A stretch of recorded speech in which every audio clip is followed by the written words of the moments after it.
Hi everyone, welcome to another episode of the Startup Operator.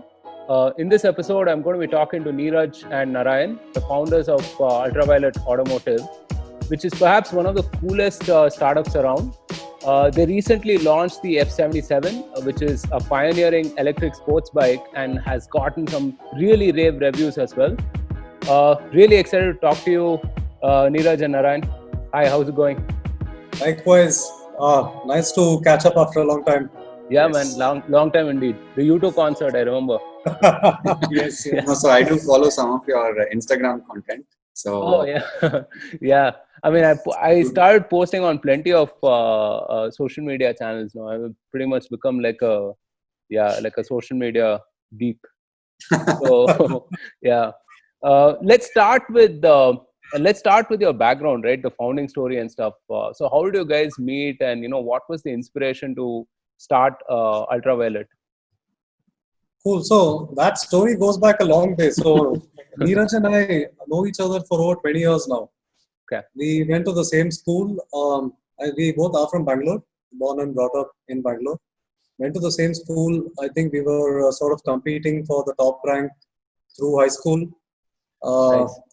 Joined the same engineering college as well after that. I got into mechanical engineering. Neeraj was into computer science, electronics, formerly computer science. yeah, But what happened though during engineering was we went out of our way, right, outside of the college syllabus and took part in a lot of the creative engineering competitions um, between 2005 and 2008, Mm-hmm. hosted across colleges like IIT Chennai, IIT Bombay, had an event called the Tech Fest. IIT Chennai had something called the Shastra. So these events had some very creative problem statements, and sort of we ended up building various kinds of vehicles, robots, devices that could sort of complete the brief given to us. For example, one of the problem statements was a vehicle that can go on land, climb a certain height, get into a swimming pool, complete the course on water, get back onto land, Wow. and pull a certain payload along with it till the finish line, navigate certain other obstacles along the way. Right. So it required us to think cross-disciplinary. That was the approach that we took. yeah. A lot of Right. creative thinking, electronics, mechanical engineering, computer science, all of these things coming together. Yeah. And Yeah, was, and I think what we ended up doing is that we would actually build quite crazy solutions out there, right? So it would not be a sort of incremental approach. In fact, it became very clear to us in the first 3-4 sort of events where we would go that we would either outright win it or Right. we would walk away with nothing, right? So over time, the outright winning sort of yeah, so Right. it's started Uh, becoming that similar to sort of if we were at an event, we were pretty sure we'd end up winning it, and even the others would be Right. sure that we would win it. So they're like, "Oh, these two guys are here, like, like we're not getting the first place."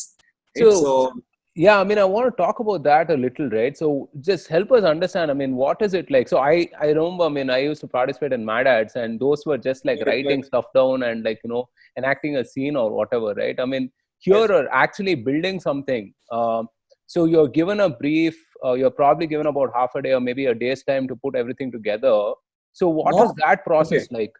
I'll get to that. So some of the big events, right, like especially the ones hosted by the IITs and the NITs at that point, we used to take part in the marquee events of the Tech Fest, and the brief was in fact put out maybe 4 to 6 months beforehand wow. itself. Yeah, that makes sense. So there's about 4 to 6 Yeah. months of work that happened before we landed up on the day of the event. And yeah, there were also events where it would be build something in 1 hour or 2 hours, right? So we've done both extreme ends of that. And obviously, time becomes a constraint that you have to consider in building any solution, right? And what we would end up doing is that there are a number of conventional solutions that everyone would obviously think of in the first 5 minutes, and most people would start working on that, right? And for us, it would be the other way around, that all of the work happens in the last 5 minutes or the last 10% of the time allotted. So we just think and discard multiple ideas and brainstorm and come up with something where the potential is immense. So even like halfway to the end of the event, It Right. would be that there's nothing actually on the table. Like, nothing is built out. There is actually Yeah. nothing to show. And Crazy. some people would think, okay, these guys haven't built anything. There's nothing going to happen from this team this time. And then in the last 10% of the time, we would actually build stuff, right? And by then, we would have discarded all of the conventional ideas, not because they are conventional, but more because for various reasons, they wouldn't make sense, right? They wouldn't solve the problem in an elegant way or in a functional way, or maybe they were overkill and you didn't really need to put out that kind of complex solution, right? So we would just try to narrow down what is it that we really want to do, and we got to do it really, really well. Right. And that's what we would try to solve for. And it would end Very up looking like a very unconventional solution solely because we were building towards some constraints to start with.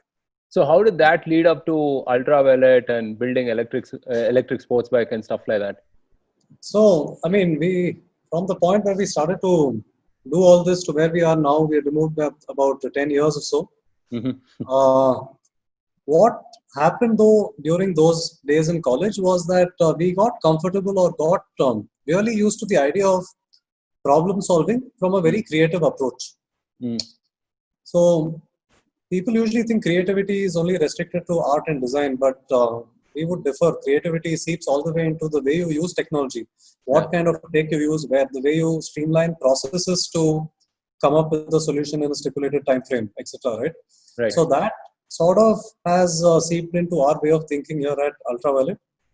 And and I think the other thing that we sort of figured out was that typically what happens is that everyone is you've done your engineering, you've studied a particular branch of field, and the natural tendency is to only think along those lines, right? To think incrementally, basically. Yes, you've studied computer science, you always look at it from that lens.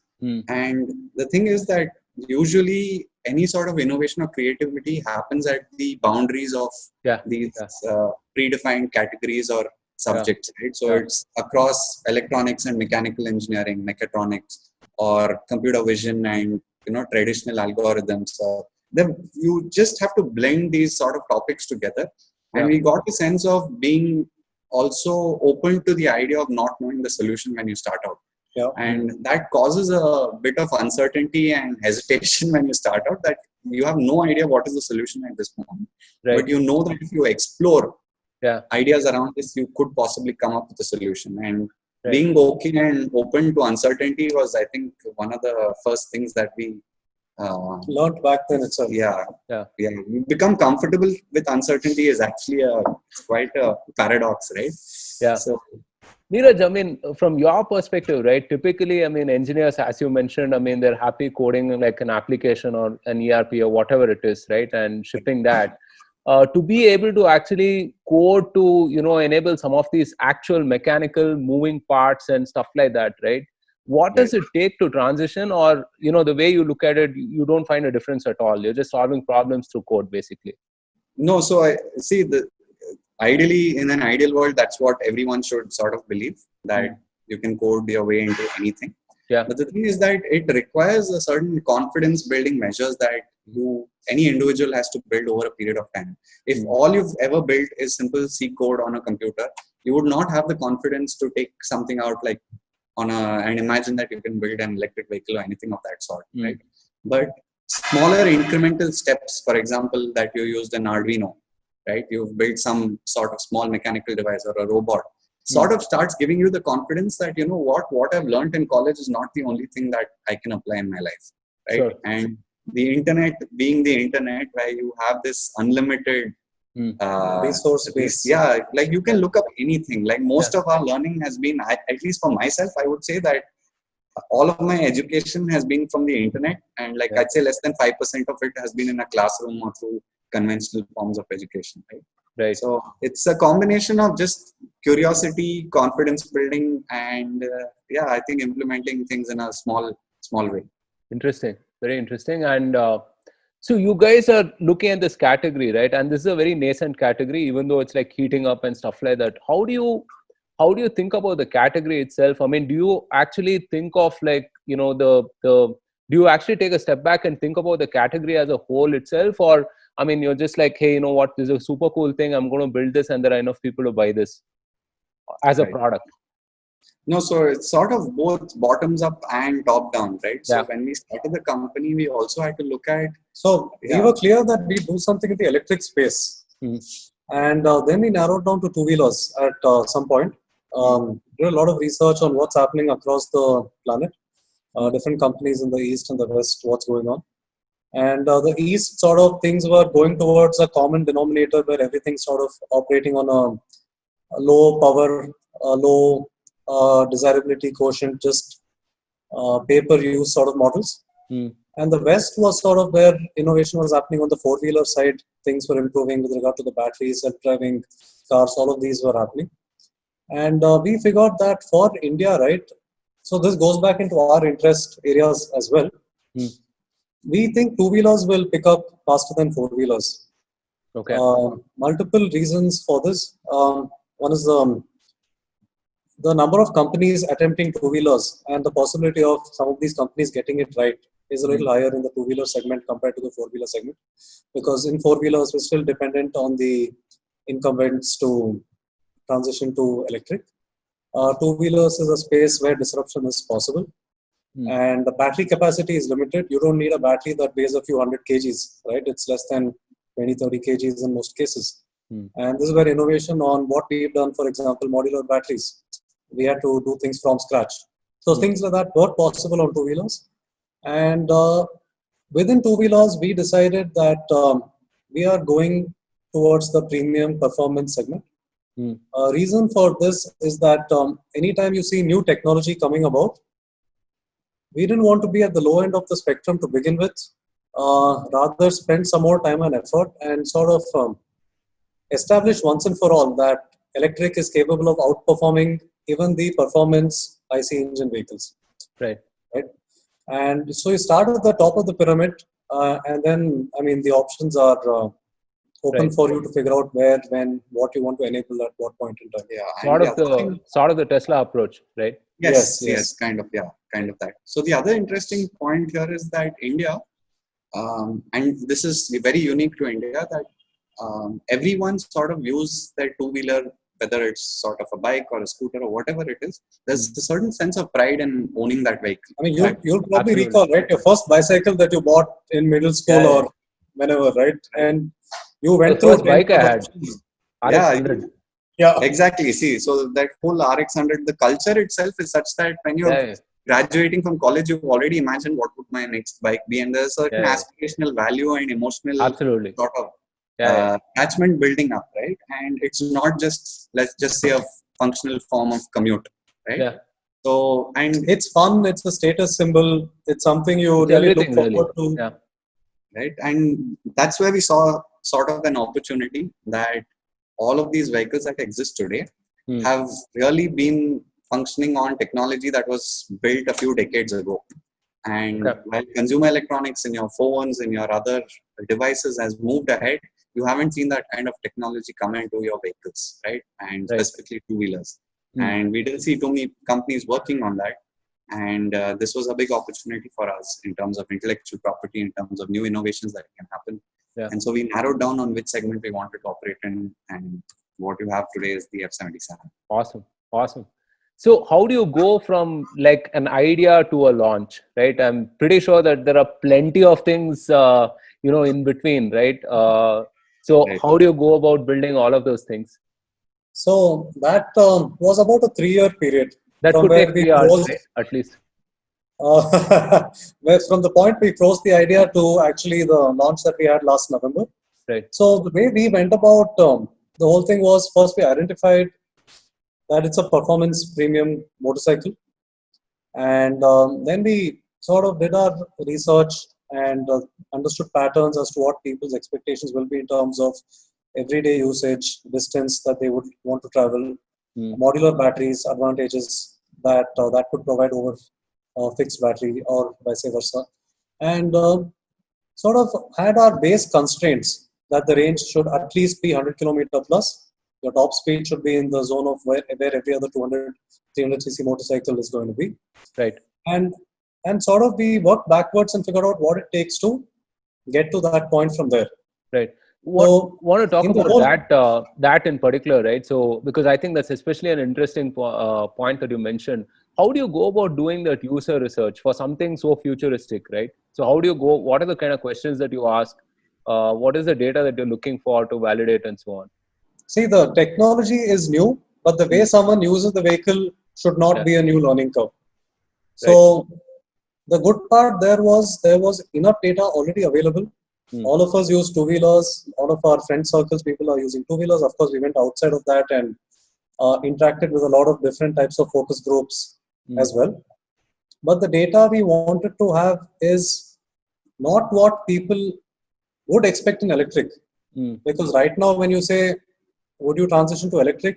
Mentally, you're thinking of a compromise and thinking, what is the level of compromise I'm okay with? Hmm. Our Yeah. approach was very different. The experience has to be at least on par, if not better than what you face or what you have today, right? Right. So even the question that we would frame while talking to individuals, etc., it had to be in terms of what is their existing experience been and what would they sort of look forward to.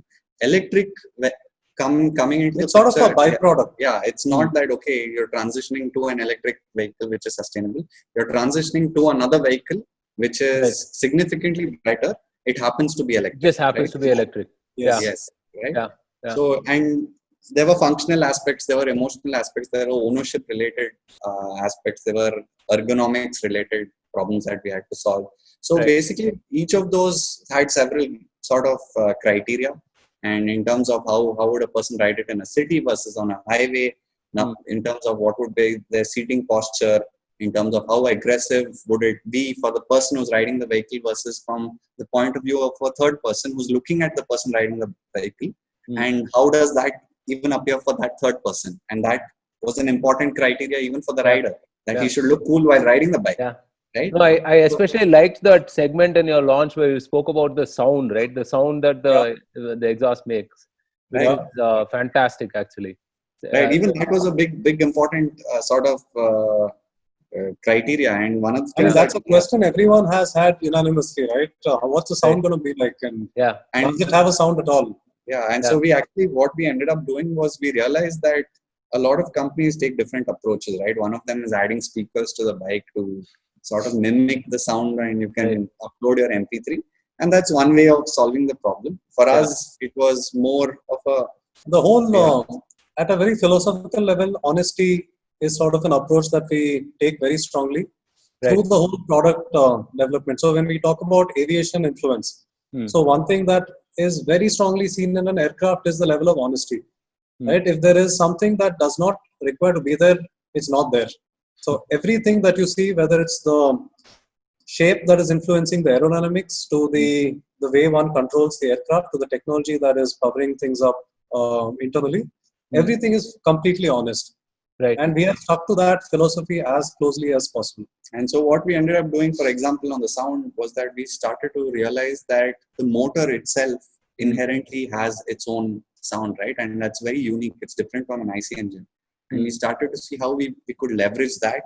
And what you have now on the bike is a motor that, and it's a very high frequency noise and a high pitched sound. And Yeah, it it sounds sounds super closer cool. to that a jet plane, like, or a Yeah, aircraft. exactly. Yeah.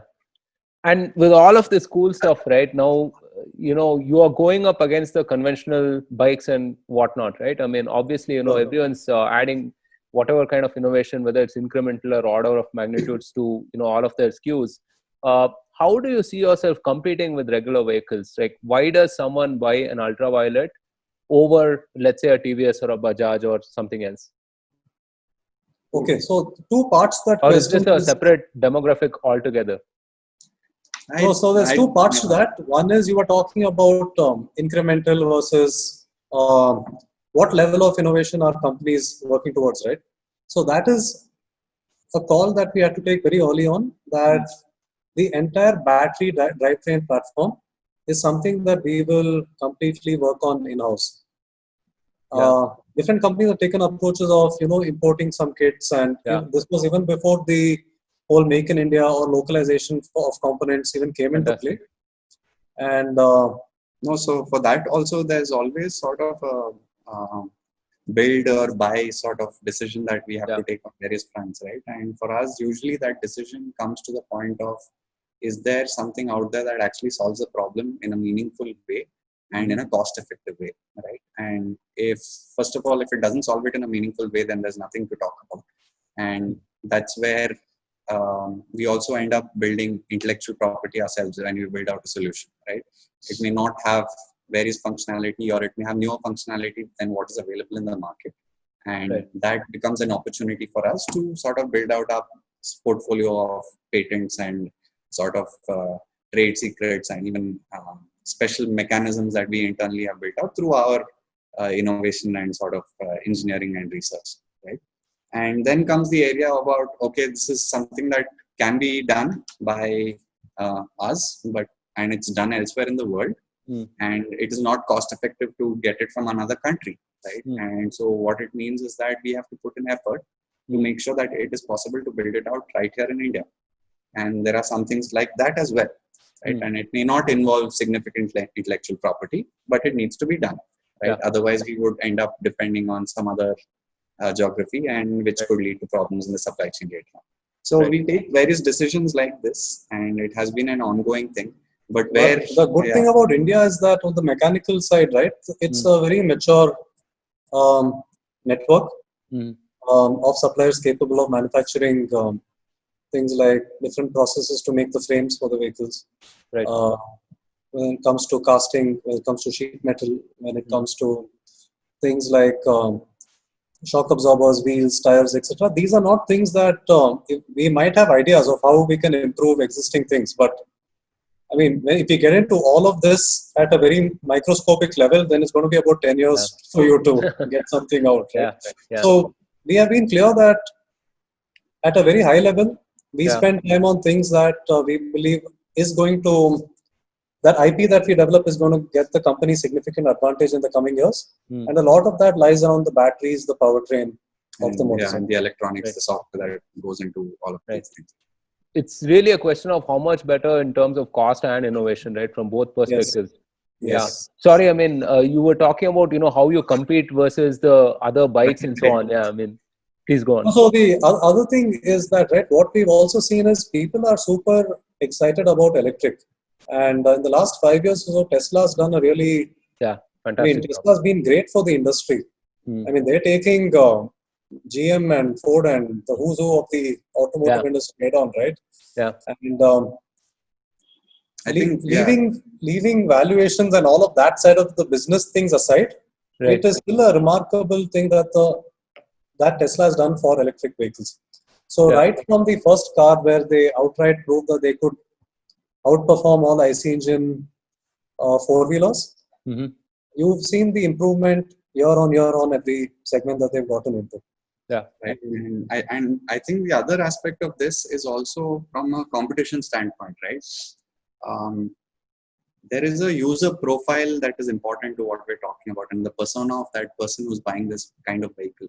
And what we've seen in the case of the Tesla is that they are self-identifying in that if I want to see myself as a progressive person, I can afford a Mercedes, I can afford a BMW, I can probably afford even a Ferrari from that person's perspective, but they will still end up buying a Tesla solely because it needs to reflect their personality and to show that sort of I'm a progressive individual, right? And I want to reduce my dependence on fossil fuels. And we've seen that happen in other geographies. We can't comment on whether there's a lot of those people out here in India, but there is a significant, based on the interest that we've been receiving so far, that number is massive. Yes, right. And so, I mean, certainly amongst the younger crowd, right? The millennials, Gen Zs, I'm sure, I mean, they'll be environmentally conscious, right? And given that, the bike looks cool, the bike looks cool as well, right? So it's not really so much of a trade-off as well. I mean, think about the kind of vehicles that were there like 20 years, 15 years back, right? Electric vehicles look like moving cardboard boxes, right?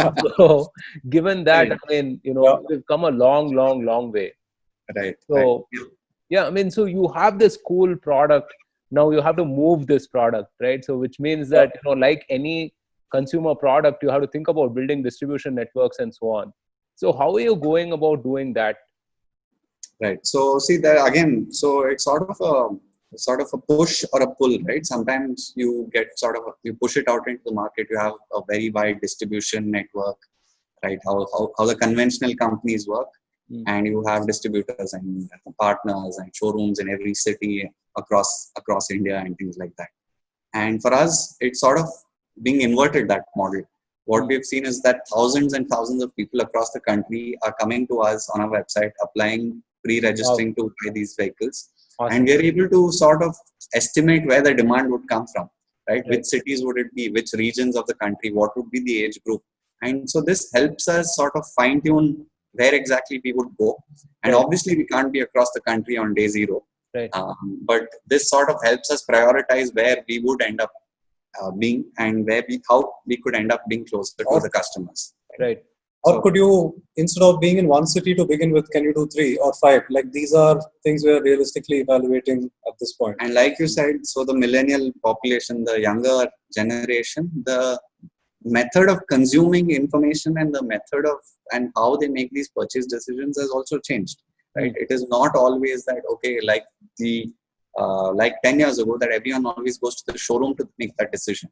They may end up there to pick up the vehicle, but not necessarily that is the first point of interaction, right? So it's a whole lot of online, it's a whole lot of using other sort of media for getting opinions. Right? Can the showroom come to you? That's Right. also Exactly. ideas that we are bouncing around, right? Which is more realistically operationally heavy, but it may be possible, right?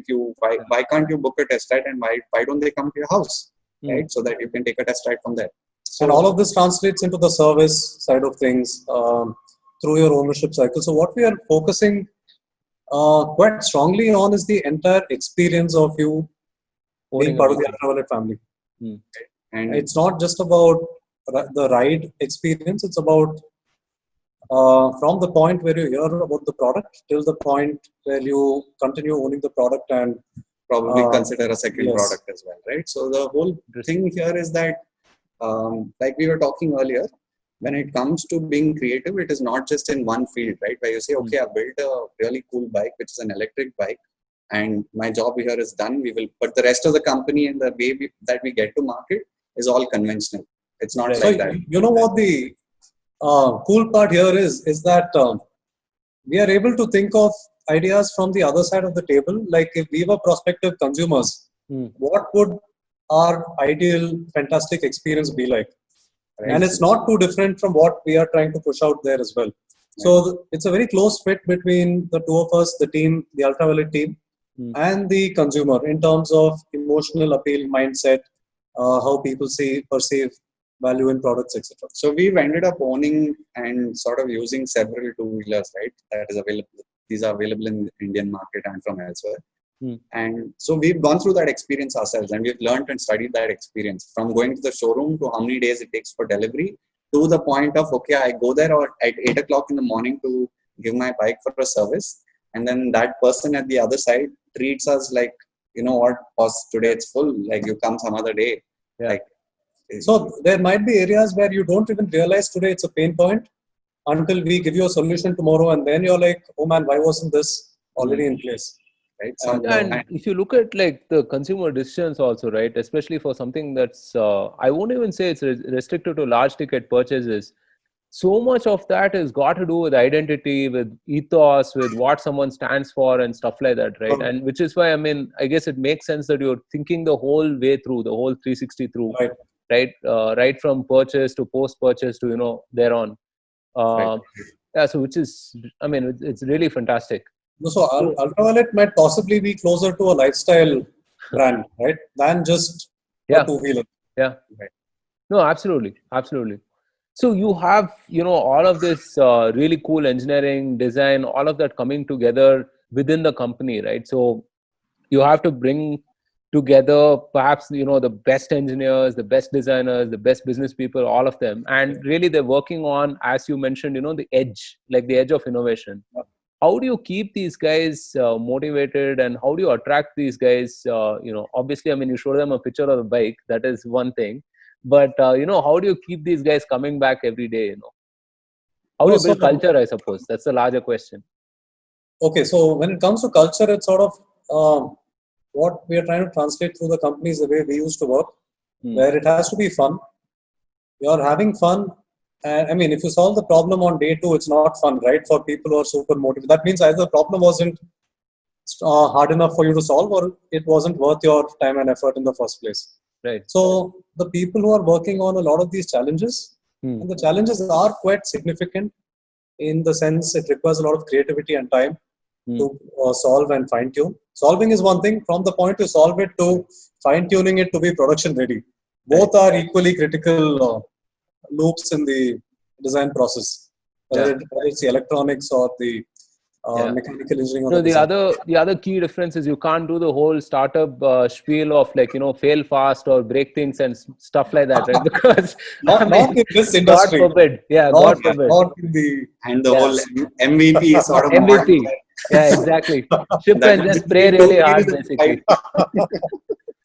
fight, right? Yeah. No, so we've done multiple sort of MVPs at different stages to validate modular batteries, validate the ergonomics of the bike, the frames, etc. Right. But that can't go out into the world. But the point is, we use that to sort of validate that we are on track or make significant milestones or progress, right? And the other thing about individuals, I think, again, there is a lot of self-selection that happens. That if the culture of the first few set of individuals is that of, very high skill levels, being structured in the work, sort of trying very hard to sort of solve problems by looking at other disciplines and sort of going out of their existing boundaries to solve those problems, that also attracts the same kind of talent. Becomes a norm. Yeah. Yes, right. And that is what has happened. So today we have 50 individuals in the company, and a lot of them come from different backgrounds. So the company doesn't have it's not a traditional company where everyone's coming from an automotive background, for example. We have individuals who come from an aerospace domain, both from mechanical engineering side as well as on the electronic side. For example, one of the lead engineers on the engineering side has previous experience working with ISRO and also with Boeing and Airbus, right? Wow. He brings that kind of experience. Whereas on the electronic side, we have engineers who work with Honeywell, right? And there are folks who come from a consumer electronics domain. They've previously worked at Samsung, right? So there are all of these other influences coming into the company, and all of them have done innovative things in the past. And these are people who are inherently very curious and not easy for them to feel satisfied with something, right? So they've done projects on their own, gone out of their way, picked up skills that are auxiliary to their main competencies, etc.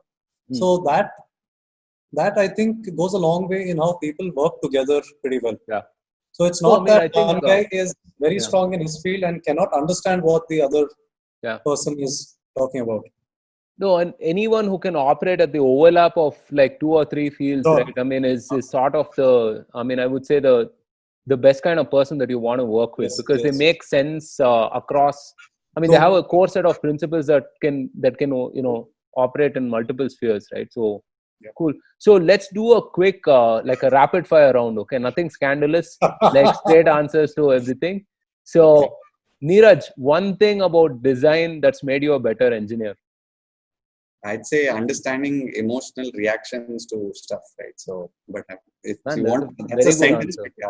I mean, I've learned from Narayan, and I did not even have an idea of this before, that when you look at any kind of vehicle, right, out on the road, or sports cars or sports bikes out there, let's say you look at a Lamborghini, right? You see that aggression, but when you look at a Bentley, you sort of see the subtle, sort of powerful. There's a certain emotional reaction that you have, and that's not something that you know as an engineer, and you never come across. That's never been a functional requirement anywhere, right? Yeah, and I'm sure you don't have those I'm sure you don't have those feelings when you're looking at a Git commit or whatever, right? Obviously, it's user friendly, fine. I mean, like you don't think about it that way, but yes, like interesting stuff that I've learned. Okay, Narayan, one thing about engineering that's made you a better designer? I think inspiration comes a lot from technology. And if you've seen the product that we built, a lot of the inspiration that went into actually the design of the vehicle and what Neeraj spoke about, the emotions, all of it is tying in together, right? And a lot of it actually started off not with a sketch of a beautiful looking bike, but with the amazing piece of engineering that was bordering between engineering and art. And how do we translate that into a real world product? So inspiration for me did not come purely from just cool looking shapes and forms, but actually from technology. Okay. And that happened because of us working together and like Neeraj said, right, it was not on day one where we said this was the final bike. There's a lot of to and fro that kept happening, and that sort of grows on you and kept influencing me throughout. That's interesting. I would have imagined that it was started at, on a blank canvas with you like thinking of some beautiful thing and then like sketching it out and then saying, "Hey, Neeraj, go and build this." One common interest that we both share is technology. Right. And both of us have our biases towards different forms of technology, but none of us disputes the power of technology. Right? Yeah. So it may be an outrageous idea to begin with, but there would be some influence of tech that is already coming in, right? So work with what you have basically and think of what's possible, right? Yes. So, okay, best thing about being a founder? Either of you. I'll let Narayan take this one. Not too many questions from the family because they are assuming you're under a lot of pressure and stress and they let you be. Wow, that's supportive family, friends. Yeah, I mean that's helpful. Okay, either of you can take this as well. If you were Elon Musk for a day, what would you do?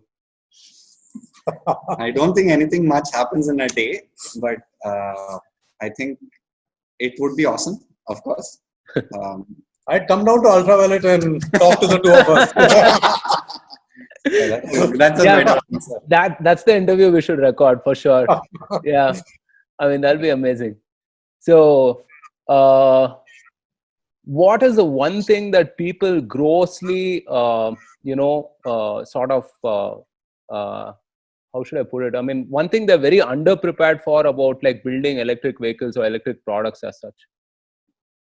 Underestimate something that people grossly underestimate about building these kind of, Okay. No, so this in general happens with hardware. That you think, okay, this is what I'm going to do, and the first version is going to solve this problem, and it's going to sell in millions of units, and this is done. Work here will be done, right?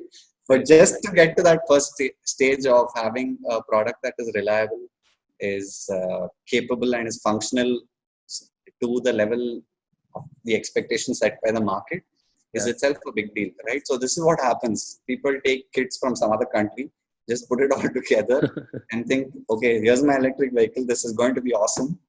And it will not even function for like a month in the market, right? And I think the other thing that people tend to underestimate when they start things off is getting the first working product and what it takes to get from there to selling it in a few tens of thousands of units. So, I mean, what I'm talking about is getting it production ready from the point where you've proven the technology. Because it's not just it working once or twice. Every single component has to be tested from a manufacturing point of view, the quality point of view, and from a reliability of this thing is going to function for X number of, X into 1,000 kilometers, or for instance, the battery packs we've developed, right? You insert them into the bike, and when you want to interchange them, you take one out and put the other one in. So the connector, that's a smart connector. It's powering, it's transferring current. It's also facilitating connectivity, both wired and wireless connectivity between the bike and the battery. So that mating, unmating cycle has to be tested a few tens of thousands of times. With the dirt, with grime, with Indian conditions, with rain, with corrosion, right? Crazy. And it has to deal with the Indian roads. Right. So you would have thought it was hard to get it to function in the first place, but then you realize, oh man, there is a whole loop of optimization that is ahead of us right now. Right. And 1,000 different variables to consider as well, right? Yes. So yeah, that's crazy. Okay, let me flip the question, right? Why should someone build the stuff that like you are building, for example, the electric vehicles or whatever, over something which is a let's say a consumer app or whatever it is, right? So why should someone consider building for this market? I think the opportunities are tremendous, right? So it's not just one or two companies that will sort of solve problems in this space. Hmm. And it requires engineers who have studied or sort of gone through that experience of learning the fundamentals. And most of us would have done that in our universities.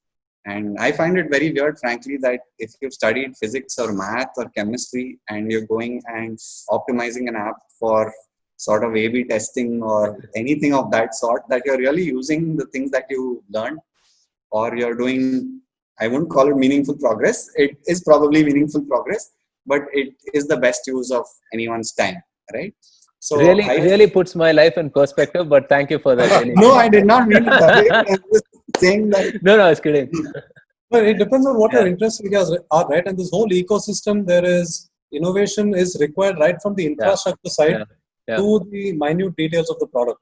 Yeah. And to sort of go into a market where the last 50 years there has been one type of product, and to say that a completely new generation of electric vehicles is going to take over in the next 5 or 10 years means that a lot of progress is required there. Right? So, and our country has like brilliant people.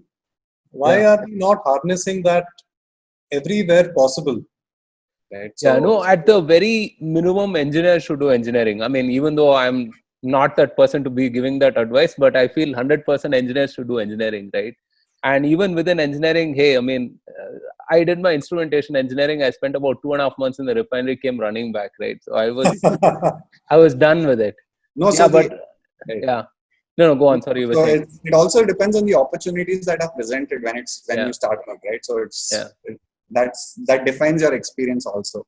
So if it's some boring industry, then Good note to move on from that question. Thanks. No, and I mean, all of us, right, till we were in the final year of engineering, we had no clue what is going to happen. Yeah. All of us, I think our entire group of friends, 8-10 of us, we wrote GRE, we wrote GMAT, we wrote CAT, we wrote GATE, whatever was.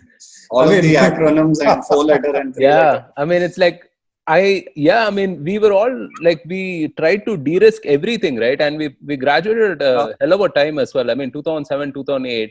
So it was, I mean, I guess it was crazy. Okay, so we've been under like sort of a lockdown for the last 2.5 months or so, 2 months, 2.5 months. What is the best quarantine hack that you've discovered? Best quarantine hack. Okay. I think in terms of just the amount of noise and that way that helps with concentration, that has improved anywhere, wherever you're sitting, whether it's at home or at office. For me, that is a big boost to my productivity. So I just say that is the only silver lining there for this entire period. Some free time to maybe focus on skills that I've always wanted to, didn't really get time to.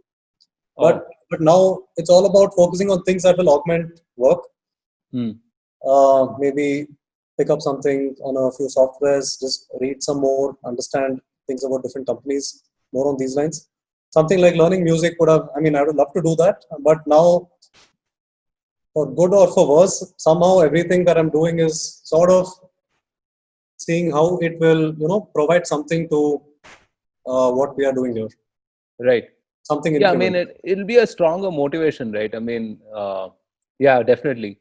So, like in an ideal world, I'd want to learn music. I'd want to learn 5 more languages, like do all of these things. But you still have to make your choices. You have to figure an excuse to learn some of these things, I feel. Like I started learning Japanese about a couple of months back. I'm really bad at it, so don't ask me too much. I mean, it might sound like something totally atrocious. But I mean, so we started expanding into Japan, last year and so on. And, I've been interacting with my Japanese colleagues as well. And there's such a cultural difference. So I was really intrigued by that, and it was good enough excuse to kind of start learning the language. Right.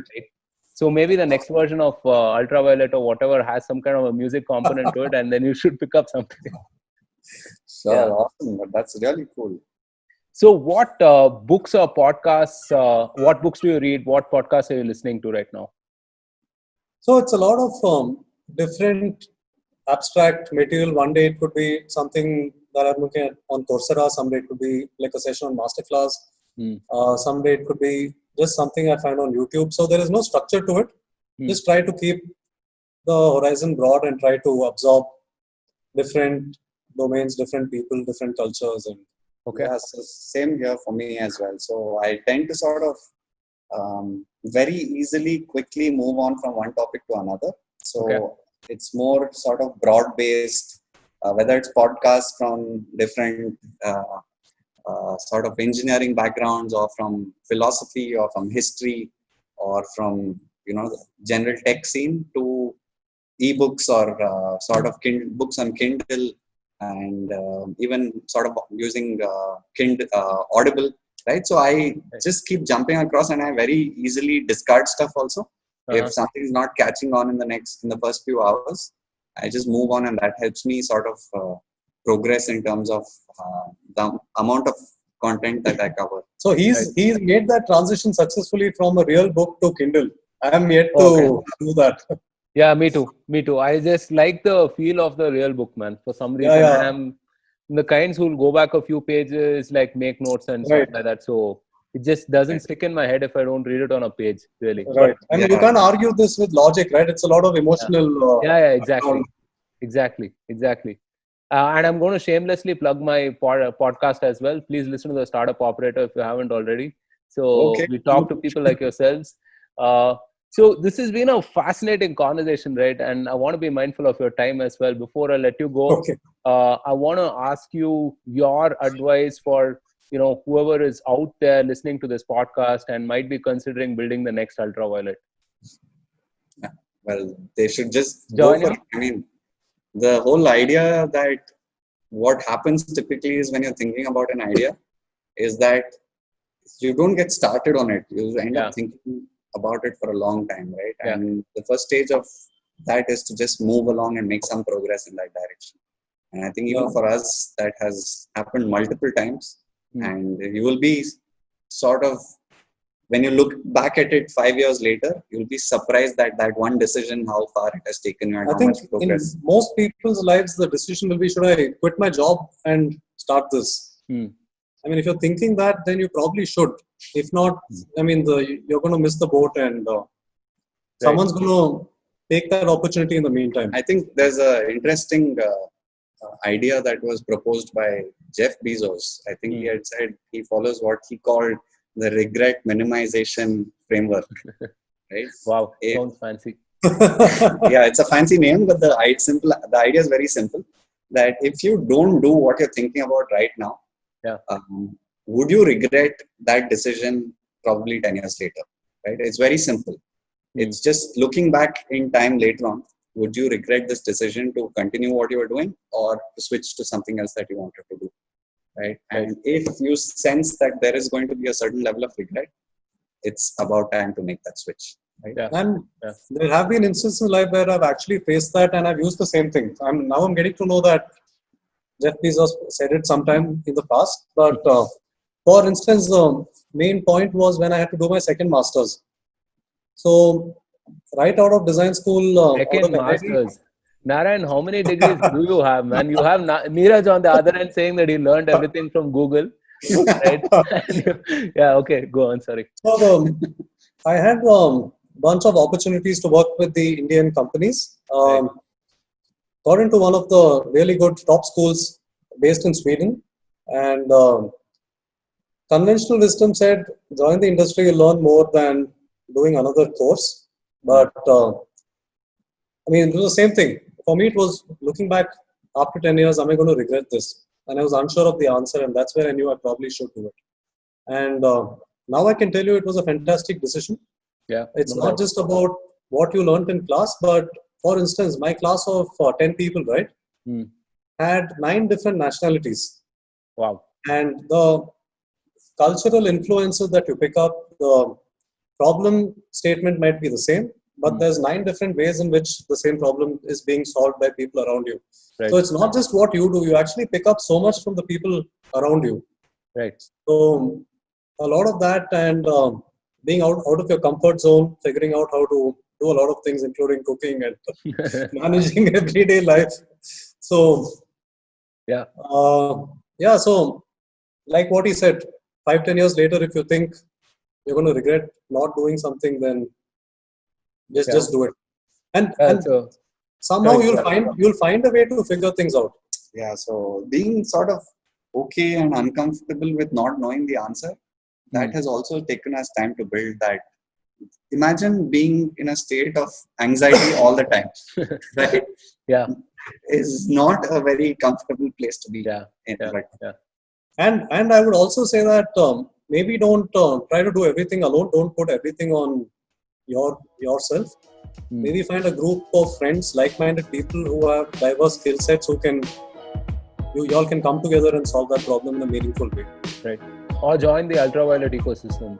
Yeah. yeah, that is also an option. All right.